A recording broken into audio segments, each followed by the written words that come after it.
dikumpulkan sebagai tampil pimpinan. Syedaralun, Bupati PD Roni Ahmad atau akrab disapa dengan Abu Syik merombak 79 pejabat eselon 2 dan 3 di Oprum Bupati setempat pada Jumat 15 Juli 2022 petang. Patut diketahui pelantikan pejabat eselon 2 dan 3 tersebut merupakan yang terakhir dilakukan oleh orang nomor 1 di PD ini seiring berakhir masa kepemimpinannya pada Minggu 17 Juli 2022.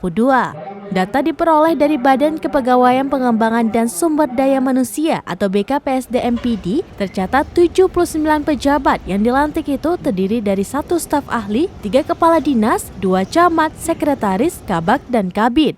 Bupati PD Roni Ahmad mengatakan para pejabat dilantik itu merupakan pilihan dirinya yang telah melalui seleksi secara ketat dan transparan.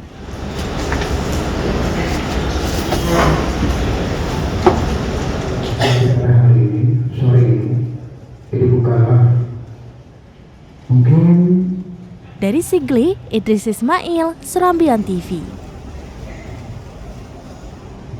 karena